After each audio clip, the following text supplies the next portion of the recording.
Bismillahirrahmanirrahim. On conclut avec le squelette du membre thoracique et avec l'ostéologie, avec deux structures osseuses. On va voir premièrement l'ulna, deuxième os concernant l'avant-bras, et on va finir avec les os de la main. C'est le cours de professeur Boudine. Pour les gens qui cherchent ces supports, ils sont toujours dans la description. Abonnez-vous si vous n'êtes pas encore. Je vous invite à maximiser vos partages et on continue notre premier chapitre d'ostéologie. Donc, on va voir l'UNA premièrement, et de même façon, on va voir l'anatomie descriptive, l'anatomie palpatoire et quelques aspects pathologiques que vous allez revoir, on répète toujours, lorsque vous allez engendrer votre module de traumatologie en 5e année. Donc, premièrement, pour l'UNA, c'est l'os médial de l'avant-bras. Donc, l'avant-bras, comme on avait dit précédemment, est constitué de deux os. L'UNA, il présente, bien, représente la charpente médiale. Et inversement, donc on va commencer par la phrase qu'on avait dit au début du cours du radius. Donc il est comme inversement par rapport au radius, il a l'extrémité supérieure qui est épaisse, qui est bien développée, qui est grande par rapport à sa tête là, elle est en bas. Et elle est bien sûr mince et elle est plus petite. Inversement au radius, on récapitule, tête radiale, la voilà petite, une extrémité distale qui est grande. Inversement, l'une à notre intitulé aujourd'hui, une tête et une aire en bas plus petite et une extrémité supérieure articulaire, euh, un épiphyse proximal développé. On va détailler ça dans l'anatomie descriptive.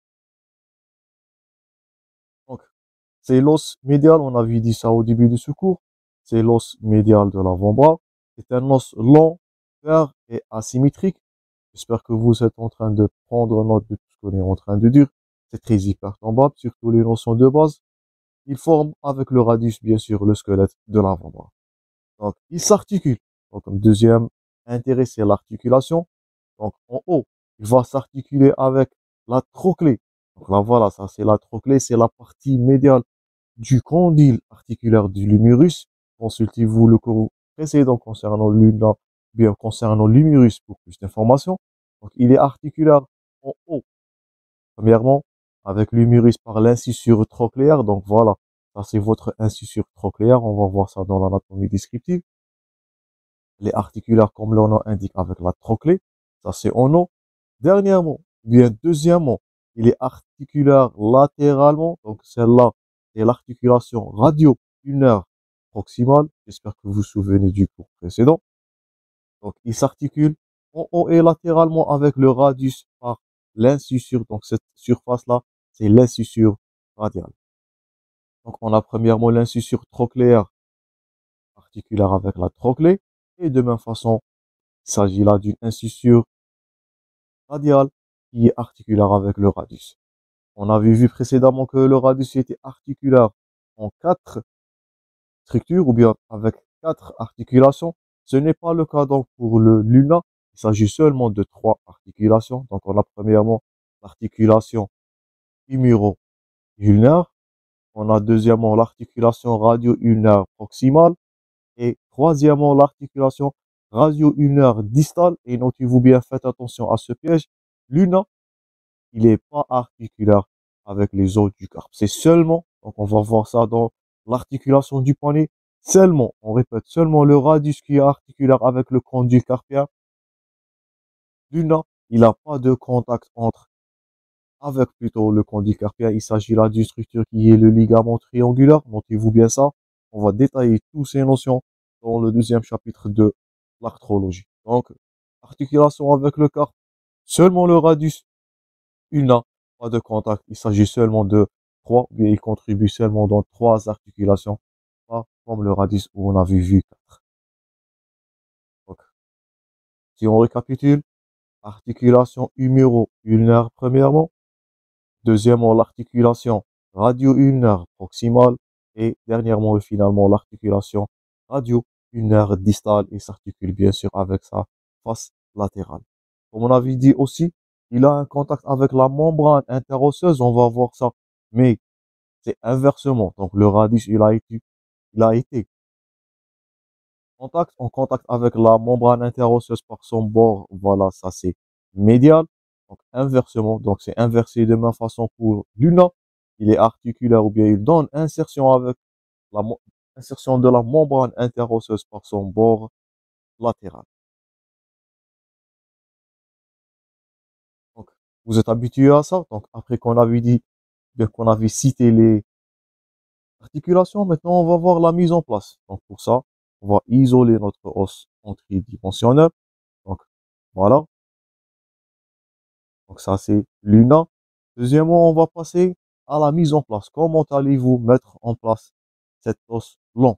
Donc, lorsqu'on dira un os long, donc deux épiphyses et un diaphyse, deux extrémités. Donc, premièrement, vous avez trois étapes. Vous êtes habitué à ça. L'extrémité qui est la plus volumineuse devrait être orientée en haut. Ça, c'est premièrement. Et voilà, votre extrémité volumineuse, elle est articulaire avec l'humérus, la trochlée. On va voir ça en juste quelques plaques.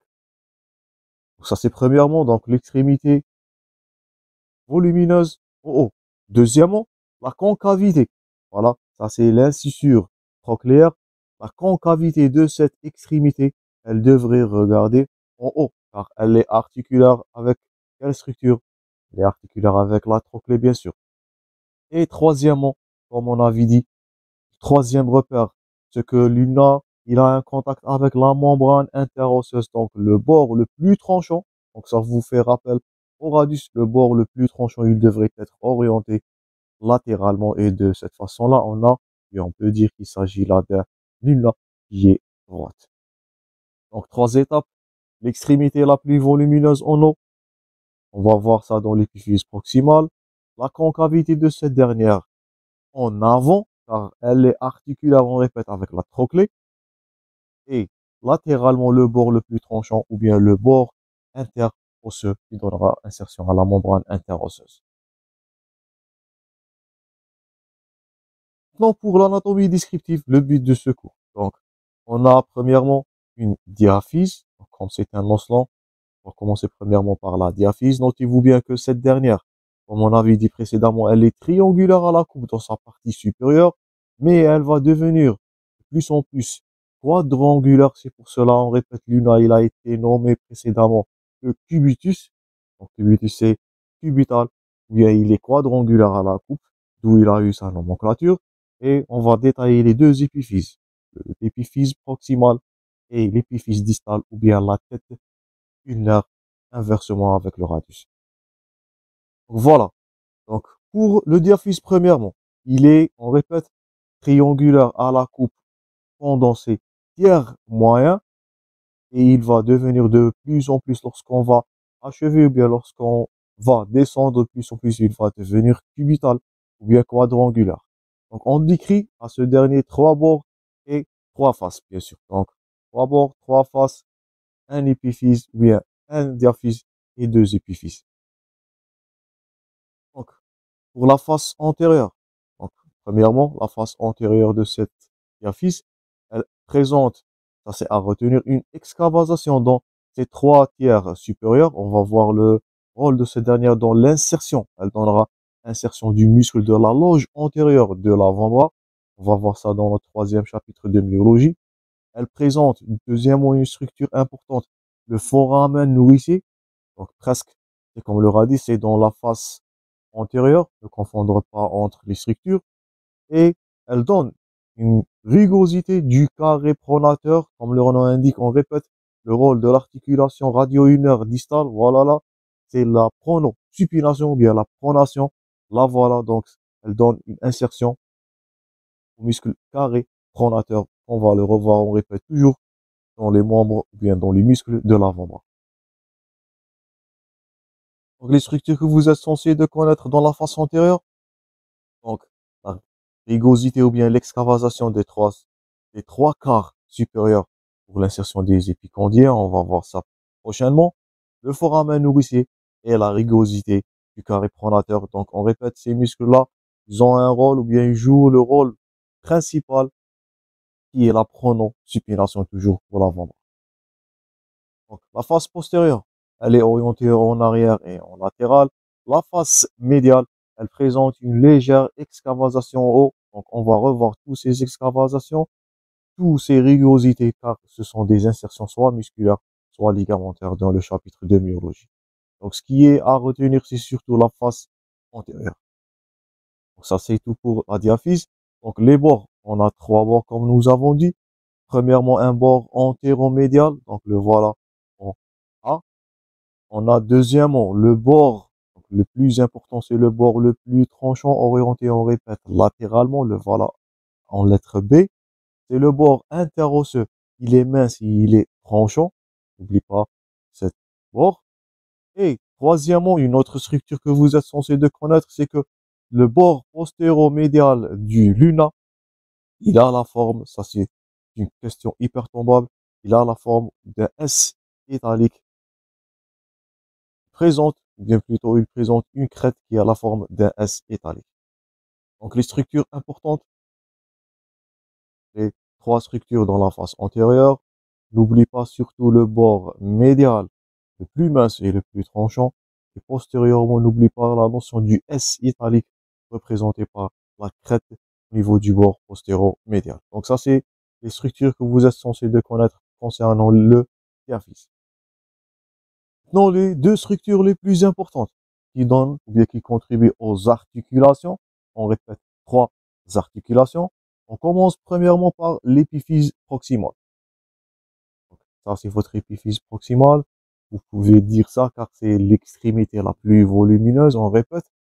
Donc, il présente deux saillies osseuses délimitées entre eux une incisure trochléaire. Donc là, voilà. Donc là, ça, c'est votre incisure trochléaire. Donc, voilà en jaune dans votre support. Et là, voilà là, en tridimensionnel, ça, c'est l'incisure trochléaire.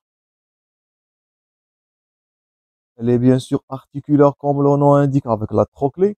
Elle est, notez-vous bien, revêtue de cartilage. Cette dernière, sauf, on répète, sauf sa crête médiane là, voilà, qui est dépourvue, notez-vous bien ce terme, dépourvue de cartilage. Et c'est troisièmement, c'est la face antérieure. Donc, ça c'est antérieur, c'est la face antérieure, on répète, de cette incisure trochléaire. Par la supérieure, c'est la face antérieure de cette dernière qui est articulaire avec la trochlée. Donc la première structure que vous devez connaître dans l'épiphyse proximale. Donc voilà premièrement votre incisure trochléaire. Aussi, il s'agit d'une saillie qui est orientée. Donc là, il s'agit de deux saillies qui limitent cette incisure trochléaire. Donc en jaune, ça c'est votre trochlée. Là, vous avez une saillie qui est orientée horizontalement. Là, voilà en vert. Cette dernière, elle est orientée horizontalement. Par contre, une saillie, la voilà, la saillie supérieure, donc ce qui est illustré là en gris, une saillie qui est orientée de façon, on répète, verticale, qui est l'olécrane. Donc ça, c'est premièrement verticalement, ça c'est votre olécrane, il va limiter l'extension. On va voir ça dans l'arthrologie. Et là, en vert, vous avez premièrement, bien deuxièmement, la saillie horizontale qui est le processus coracoïdien. Faites attention à commettre cette erreur. Souvent, c'est un piège posé dans vos cas cliniques ou bien dans vos questions. Donc, c'est là le processus coronoïde, à différencier du processus coracoïde qu'on avait vu dans la scapula. Donc, pour l'épiphyse proximale, une surface articulaire antérieurement revêtue de cartilage, sauf dans sa crête antérieure ou bien sa crête médiane qui est articulaire avec la trochlée. C'est premièrement. Deuxièmement, cette dernière, elle est limitée. Elle est délimitée par deux saillies. L'une qui est horizontale. Là, voilà, c'est le processus coronoïdien et pas coracoïdien. On répète, faites attention. Et l'autre qui est orientée horizontalement en haut. Ça, c'est le processus, ou bien ça, c'est l'olécrane qui va buter dans la fossette olécranienne. Tout ça, on va revoir dans le chapitre d'arthrologie. Une autre surface là, donc ce qui est en jaune là, ça, c'est l'incisure ulnaire qui est articulaire avec le pourtour radial. On va voir ça, on répète toujours dans l'arthrologie. Et voilà. Ça, c'est la première surface articulaire qui est articulaire avec la trochlée. Et voilà, deuxièmement, la deuxième surface articulaire qui va contribuer dans l'articulation radio-ulnaire proximale. Donc, ça, c'est les trois structures que vous êtes censés de connaître dans l'épiphyse proximale. Deuxièmement, on va passer bien à l'épiphyse distale. Donc là, voilà l'extrémité la plus petite. Vous êtes en train de voir la différence en volume. Donc, donc là, ça c'est votre épiphyse distale. Donc, il est composé ou bien il est séparé, il est divisé en deux parties. Premièrement, la tête ulnaire, la voilà, la structure que vous êtes en train de voir. La tête ulnaire, et on répète, cette dernière, elle n'est pas articulaire. Faites attention de commettre cette erreur avec le condyle carpien. Par contre, là, il s'agit d'une structure qu'on va voir prochainement, attachée à cette partie qui est le ligament triangulaire. Et il s'agit, comme on avait dit, donc, on avait vu là, il y a le processus styloïde concernant la tête ou bien l'extrémité ou l'épiphyse distale du radius. De même façon, il s'agit là, dans votre support, une saillie, une petite saillie osseuse. C'est le processus styloïdien ou le processus styloïde ulnaire de l'ulna. Et on répète, il s'agit d'un décalage. Ce dernier, donc, par rapport, si on compare le processus styloïde de l'ulna, il est situé en haut, ça c'est à répéter, ou bien ça on a vu précédemment, 1 centimètre, et c'est parmi les critères anatomiques de la réduction des fractures de l'extrémité distale du radius. Et c'est cette ulnaire qui va être articulaire, si vous vous souvenez du cours précédent, avec l'incisure ulnaire du radius, et elle contribue donc à la troisième articulation, et qui est l'articulation radio-ulnaire distale. Donc si on résume ce qu'on avait vu pour les épiphyses proximales et distales, donc trois structures. Donc premièrement, vous êtes censé de connaître la l'incisure trochléaire, premièrement, structure à ne pas oublier. Donc ça, c'est votre incisure trochléaire. Deuxièmement, le processus coronoïdien et pas coracoïdien. Troisièmement, en haut, la structure orientée en haut, ou bien le processus vers la saillie osseuse orientée verticalement qui est l'olécran, la voilà en gris. Là, c'est la surface articulaire avec la tête radiale, qui est l'incisure radiale. Et pour l'épiphyse distale, vous avez deux surfaces, deux structures. Donc la tête, voilà en bleu, qui est articulaire avec, on répète, l'incisure radiale,